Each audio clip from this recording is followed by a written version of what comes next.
सखर जे दारुल अमान मां शागिर्दाणी खे गुम करण जो इंकशाफ थियो आहे। शागिर्दाणी ॼमण जो चवणु आहे त इंतज़ामिया संदसि धीउ अनिला जवाबदारनि हवाले कई आहे। कराची प्रेस क्लब वारो एहतजाज कंदे खैरपुर जे ॻोठ मांग टिगड़ वासण गुल ख़ातून चयो त संदसि धीउ अनिला टिगड़ 9 क्लास जी शागिर्दाणी आहे, जंहिंखे 28 अगस्त 2017 ते वॾा माची थाणे जे हद मां जवाबदार साहब बुलेदी, राहत बुलेदी, वहाब बुलेदी ऐं ॿिया अगवा करे विया, जंहिंखे 2018 में उस्ता मोहम्मद पुलिस बलोचिस्तान मां आज़ाद कराए सिंध पुलिस हवाले कयो ऐं पोइ अदालत में पेश कयो वियो, जितां खेसि दारुल अमान मोकिलियो वियो। अनिला टिगड़ जे अगवा केस जा 2 जवाबदार राहिब ऐं ग़ुलाम क़ादिर जेल में आहिनि। हाणे जॾहिं गुज़िरियल केतिरनि महीननि खां दारुल अमान इंतज़ामिया धीअ सां मिलण नथी ॾे, पर वधीक चयो त धीअ अनिला टिगड़ खे इंतज़ामिया जवाबदारनि हवाले करे छॾियो आहे। अनिला टिगड़ केस जी वकील ख़ालदा रियाज़ बि चयो आहे त सखर दारुल अमान इंतज़ामिया जे औरतुनि जो तहफ़ुज़ करण बजाए खे निरासा करे थी। हिन मुतालबो कयो त मामले जो नोटिस वठी दारुल अमान इंतज़ामिया ख़िलाफ़ कार्रवाई करे अनिला खे संदसि हवाले कयो वञे।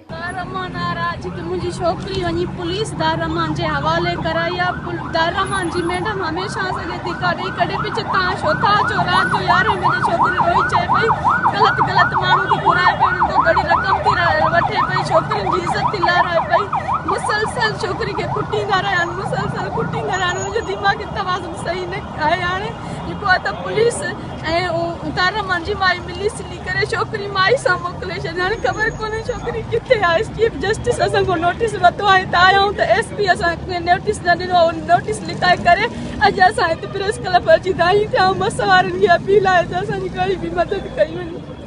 विज़िट कयो अवामी आवाज़ मीडिया ग्रुप जी वेबसाइट awamiawaz.pk